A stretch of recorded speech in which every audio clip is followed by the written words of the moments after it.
పోనీ మీరు కూడా ఏ ఎంపీనో పట్టుకోవాల్సిందండి. అమ్మో, ఎంపీని పట్టుకోవటం అంటే మాటలా? మనీ కావాలి, పలుకుబడి కావాలి, పైగా మాటకారితనం కూడా కావాలి. అయ్యా మల్లెపూలు కావాలండి. అవి కూడా కావాలిగా. దండలు వేసి దండాలు పెట్టద్దు. అయితే ఎన్ని దండలు కావాలండి? వద్దమ్మా, వెళ్ళు. తాజా పూలు తీసుకోండి. వద్దమ్మా. 3 పావులండి. వద్దమ్మా, వెళ్ళమంటుంటే. పునిస్త్రీ పూలు వద్దనకూడదండి. నోరు మూసుకొని పోతావా లేదా అవతలకి? ఎన్నిసార్లు చెప్పాలి? ఇంకా విడమని చెప్పాలా? నా దగ్గర డబ్బులే, వెళ్ళు. అంత కోపం ఎందుకండి? ఎన్ననుకున్నావు సీత? పోనిద్దరు. డబ్బులుండగానే షాపింగ్లు చేయడానికి మనమేం ఆఫీసర్లవా? ఆకలి రాజ్యం సినిమా టీవీలో వచ్చినప్పుడు చూద్దామండి. హోటల్లో భోజనం తింటే ఏం బాగుంటుంది? జంజం మిఠాయికెళ్ళి నాకు అస్సలు ఇష్టం ఉండదు. ఉట్టండి. నాకు చెప్తున్నావా సీత? ఏదో సరిపెట్టుకుంటున్నావు అంతే. తప్పదండి. మనకి లేనివేవైనా అక్కర్లేని అనుకోవడంలోనే సుఖం ఉంది. ఈరోజు ఇన్ననుకున్నా ఒక్కటి కాలేదు. కానీ ఒక్కటి మాత్రం నాకు లేకుండా చేయడం ఆ దేవుడి వల్ల కూడా కాదు. ఏమిటది?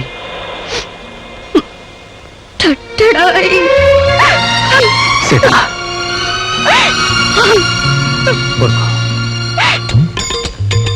నమస్కారం. కలగాలి కలగాలి. అయ్యా, మన ప్రక్క వీధిలో ఉన్న వేణుగోపాల స్వామి దేవాలయానికి ధర్మకర్తను, దేవాలయంలో కళ్యాణ మండపం కట్టించాలి. వచ్చే గోకులాష్టమికి రథోత్సవం జరిపించాలి. అందుచేత ఏదో మీకు తోచిన సహాయం. ఒరేవ్, ఏదిరా తొంద పుస్తకం లేవు? అయ్యా, ఇదిగోనండి పుస్తకం. రథోత్సవం, కళ్యాణ మంటపం. ఆహా, బాగుందయ్యా. మేం పిల్ల పాపలతో ఎండా వానల్లో దేవుడు దర్శనానికి క్యూలో నిలబడి పడిగాపులు పడుతూ ఉంటాం. వెనక నుంచి ఓ మంద ప్రవేశిస్తుంది. ఎందుకయ్యా అంటే స్పెషల్ దర్శనం. టికెట్ 3 రూపాయలు.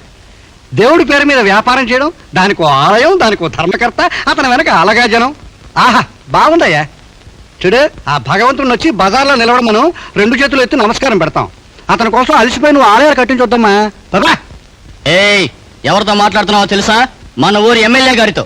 అమ్మమ్మమ్మమ్మ, మొహం పోలిక దొరకలేదయ్యా. తరచూ వస్తూ ఉంటే కదా గుర్తుండడానికి. 3 సంవత్సరాల క్రితం 3 మూరల గావంసా కట్టుకుని రోజుకు 3 సార్లు మా ఇంటికి వచ్చేవాడు. నా చుట్టూ 3 ప్రదక్షిణాలు చేసి ఓటు వేయండి అయ్యా, మీకు సేవ చేసుకుంటాను అని. ఇప్పుడు సేవ్ చేసుకుంటున్నట్టున్నారు మహానుభావులు. ఖద్దరు పంచ, సిల్కులాల్చి, మెళ్ళో మైనర్ గొలుసు. అమ్మ, ఒళ్ళు కూడా బలిసిందయ్యా. అవునయ్యా, మన ఎమ్మెల్యే గారికి ఓట్లో నోట్లో అడుక్కోవడం అలవాట్లా ఉంది. ఆయన తెలియక అడుగుతా. ఇదిగో చూడండి, ఇట్లాంటి మాట్లాడినట్టు మా పార్టీ కుర్రాళ్ళు తెలిస్తే రక్తపాతం జరిగిపోతుంది. అమ్మా అమ్మా, నా మీద పోలీసులు తీసుకెళ్లిపోతున్నారే. ఏమిటి నువ్వు చెప్పేది? ఊర్లో పెద్ద మనుషులతో ఏదో గొడవ పెట్టుకున్నారట. అయ్యో కర్మ. ఏమండి, ఇప్పుడే వచ్చేస్తాను. No no no no, I'm not going to leave you. మిమ్మల్ని పెట్టడానికి వెళ్ళలేదు. కింది కోర్టు కాకపోతే మీద కోర్టు, ఆ మీద కోర్టు కాకపోతే సుప్రీం కోర్టు దాకా వెళ్తాను. సార్, నా మాట వినండి. ఏమిటయ్యా నీ మాట వినేది? కాకి ప్యాంటు, కాకి చొక్కా దొరుకున్నంత మాత్రాన ఎవరినైనా పోలీస్ స్టేషన్ ఈడ్చుకురావడమేనా? నేను ఎవరో తెలుసా? Do know who I am? అవసరమైతే డిప్యూటీ కమిషనర్కి ఫోన్ చేస్తాను. అంతవరకు దేనికి సార్? న్యాయం అడగడానికయ్యా. ఎవరో సిల్కు చొక్కా, ఖద్దరు పంచా కట్టుకొచ్చిన ఒక ఎమ్మెల్యే చెప్పిన మాటలే తల్లుపుతారయ్యా మీరంతా?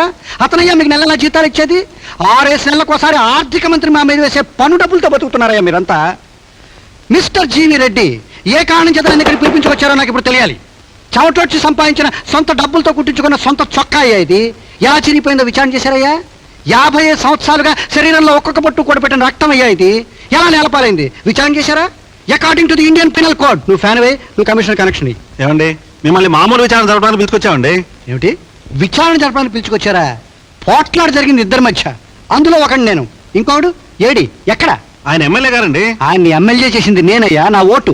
నువ్వు నాలాగే పబ్లిక్ సర్వెంట్వి, ఎమ్మెల్యే సర్వెంట్ కాదే. నువ్వు ఫ్యాన్ వే, నువ్వు కమిషనర్ కనెక్షన్. మీరెవరో నాకు తెలియడం లేదే. ఏ లా అబైడింగ్ సిటిజన్. అదిగో బస్సులో వెలకపోస్తున్నారే గాంధీ తాత గారు, ఆయనకి సాక్షాత్తు మనవణ్ణి. ఆయన సంపాదించి పెట్టిన స్వతంత్ర భారతదేశంలో చట్టాన్ని గౌరవించి బతికే మనిషిని. Not an MLA, not an MLC, not an MP, not minister. Okay, నువ్వు ఫ్యాన్ వే, నువ్వు కమిషనర్ కనెక్షన్. దేవాలయానికి చందా అడగడానికి వచ్చారు. ఇష్టం ఉంటే ఇవ్వండి, లేకుంటే మానేయండి. అంతేగాని వాళ్ళని డబ్బులు స్వాహా చేసి అలగాజనం అనొచ్చా?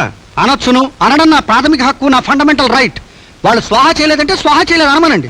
లేదా వాళ్ళు పిలిపించి ఎంక్వైరీ జరిపించండి, ఎంక్వైరీ కమిషన్ పెట్టించండి. మీ ప్రభుత్వానికి ఇది అలవాటే కదా. నా అంత అడ్వాన్స్ తీసుకొచ్చి పోలీస్ స్టేషన్లో నిలబెట్టారే. నువ్వు ఫ్యాన్ వే, నువ్వు కమిషనర్ కనెక్షన్. ఏమండి ఏమిటండి ఇదంతా? ఎందుకే భయపడతావు? వీళ్ళు ఎవరిని వదిలిపెట్టారు కనుక స్వతంత్రం రాకముందు నుంచి గొప్ప గొప్ప వాళ్ళని బొక్కల పడ్డం వెళ్ళపని ఇప్పుడు నన్ను పట్టుకున్నారు. వెంకటలక్ష్మి, ఇతనేనా మీ ఆయన? ఈవిడ మీకు తెలుసా? ఓ మా ఇంట్లో కథాకారాలకి వంటలు చేసి పెట్టేది ఏవిడే. మీ గురించి చాలా వివరంగా చెప్పారు. సరే తీసుకెళ్ళమ్మా. ఆయన ఏదన్నా తప్పుగా మాట్లాడితే మన్నించండి. చూడమ్మా, మీ ముఖం చూసి విడిచిపెడుతున్నాను. ఇతని ఇంటికి తీసుకెళ్ళి నోటికి తాళం వేయి.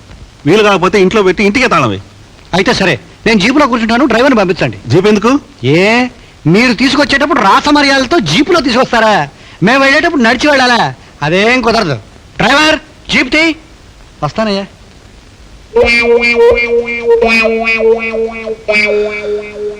చూడయ్యా, కమిషనర్ ఫోన్ చేస్తే నీ లేనని చెప్పు.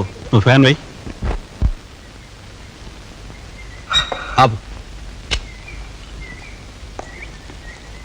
ఆగోయ్ బామర్ది, నువ్వు ఇంకా అంత పెద్ద అడుగు కాలేదు కానీ నేను ఇస్తానులే పద.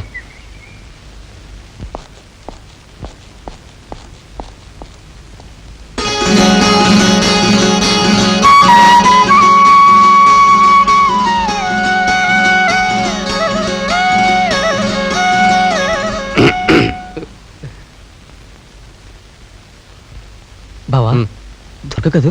అవును, చాలా ఎదిగిపోయింది కదూ? నువ్వు చూసి 3 ఏళ్ళైందిగా. ఎదగదు మరి. నువ్వు చాలా ఎదిగావు.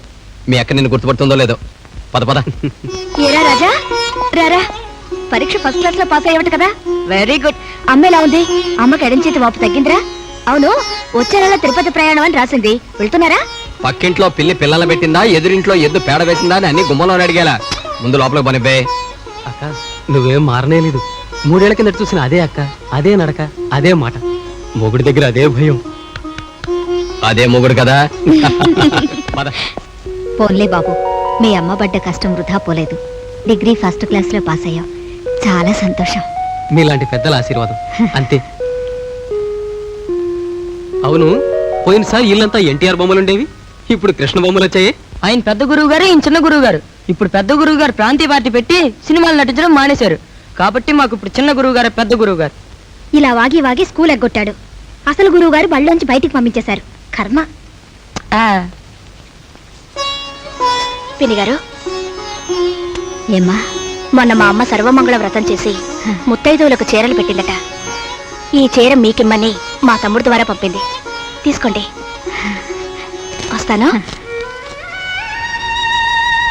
దుర్గా, నాన్న వల్ల ఏమిటి ఉపయోగం అని నన్ను 1,00,000 సార్లు అడిగా. ముత్తైదువులకు పెట్టే చీర నాకిమ్మని పంపించారు సీత వాళ్ళ అమ్మగారు. ఈ ముత్తైదు హోదా మీ నాన్నగారే కదే నాకు ఇచ్చింది. ఆడదానికి ఇంతకంటే ఇంకేం కావాలి? ఇంతకంటే ఇంకేం కావాలి? బాగుంది సార్. అక్కగారు లేకపోతే అన్ని పనులు మీరే అన్నమాట. తప్పదు నాయన. చిన్న చిన్న ఇబ్బందుల కోసం చూస్తే నెలకి 650 రూపాయలు బిళ్ళ కొడుకు లాంటి రూపాయలు పోతాయి.